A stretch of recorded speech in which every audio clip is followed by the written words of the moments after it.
Greetings, my name is Zachary. I'm an INTP, host of Talking Famous People, and I want to make a video on something that I think a lot of INTPs experience, and that is anxiety. When I was younger, I experienced a lot of anxiety.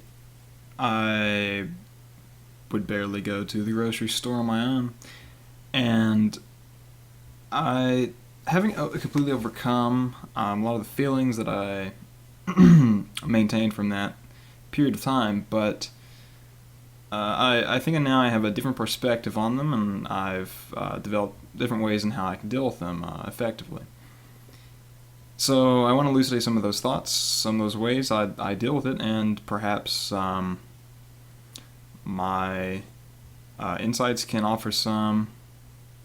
be as a catalyst for someone else's understanding. One of the reasons I think that INTPs may experience anxiety is that because of our TI, we like to operate throughout the world with a logical structure, with a framework that we redefine and re-examine every time we assimilate new information.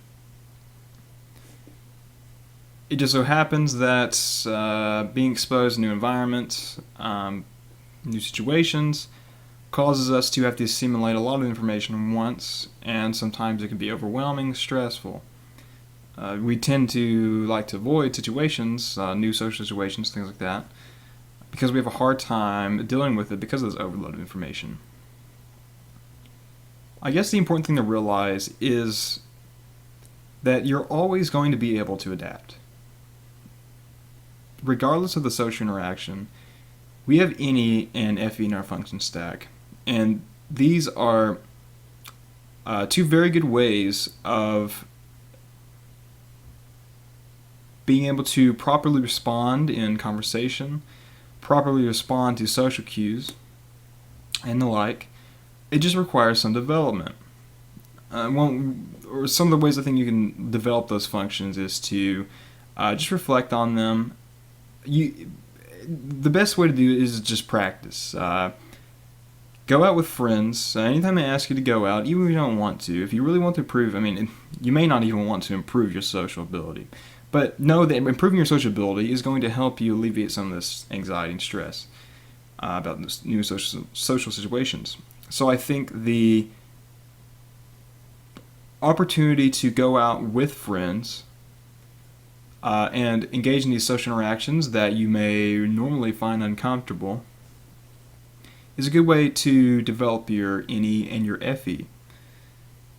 It's important to develop those functions because they will help you respond efficiently and in a way that will, when you know how to respond, when you build a framework where you have this internal conception of how you expect to act in social environments, what you can say to sort of lower the stress of interaction, it helps you be more comfortable with it because you know you have some sort of foundation to rely on. But even if you're still in the process of developing that foundation, especially if you're younger, you have to realize that it's just people. It's just environments where your INI has your fucking back. Your INI will not let you not adapt. That our ancestors spent so many years adapting to their environments. We have that ability as humans to adapt to our environments. Most likely all of the humans that didn't have the ability to adapt to their environments died off. The ones who didn't have the ability to act properly in social situations, they're probably dead now. That means that we do have the ability to interact appropriately in social situations. It's just a matter of being able to channel that energy in a meaningful way. And if you're primarily focused on doing that, it will come to you. Your INI will always let you adapt to environments. And you have to just realize that like one of the experiences I constantly have as an INTP is just I will be very anxious about a certain date that's set. If there's a date set to do anything that involves a new environment, I will be constantly anxious up to that point. And I'm so anxious that sometimes it prevents me from even enjoying the things I normally enjoy doing. I will pace around and think about all the possibilities of what could happen. But that's you using any in a bad way. Okay? You just need to realize that every interaction is going to be different, and that means you're going to have to adapt to it. But you're able to do that. You have to recognize that that it's something that will pass as soon as you assimilate yourself into the environment. As soon as the information of the environment is perceived by you, you will be able to assimilate that into your own being and accurately and efficiently respond. I think that realization is primarily what helped me when I was younger and getting older as an INTP. Because it's really, if you think about anxiety as a concept, or if you think about like an anxiety disorder, if you really contextualize its utility, you realize it's not necessarily bad. It's only bad insofar as it's circumstantial. So, put yourself, I don't know, 15,000 years ago, and or in some society where you're like a hunter-gatherer type of shit, right? And you are this person with an anxiety disorder, but you feel pretty well acquainted with your tribesmen. You're all pretty damn good, and you go out to do some solo hunting because you're fucking bored, and you run into an individual from another tribe. Now, someone with an anxiety disorder is going to be super cautious. They're going to overanalyze what they need to do, overthink about the situation they're in. They should be uncomfortable. They don't know what this person's like. They don't know what kind of tribes they come from, if they even come from a tribe. They don't know any of that shit. And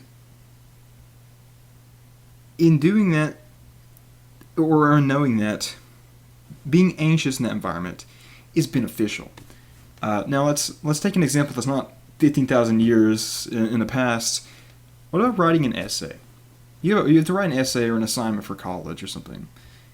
That's a time to be anxious. Okay, if you weren't anxious, you wouldn't give a fuck about doing it. You wouldn't give a fuck about if you made any mistakes, what kind of grade you would get.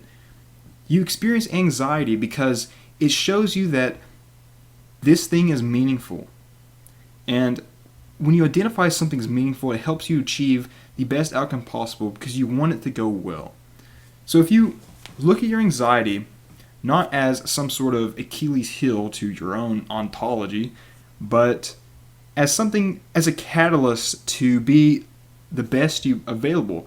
Because when you're anxious about something, that means you're worried about either something someone else is going to do, or you're worried about how you're going to come off as a person.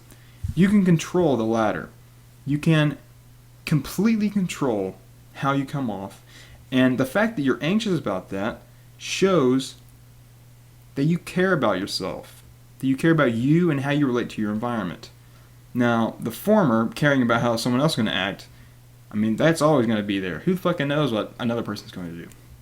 But regarding your own anxiety, it's important to identify that trend, that the mode of thought that anxiety exists in, and realize that it has utility in the proper context.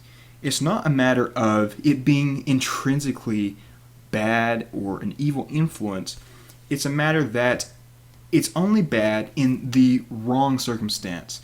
And if you take control of your anxiety and, ride the tiger, so to speak, then you will then find that it can be a catalyst for great improvements in your life. Thanks for watching.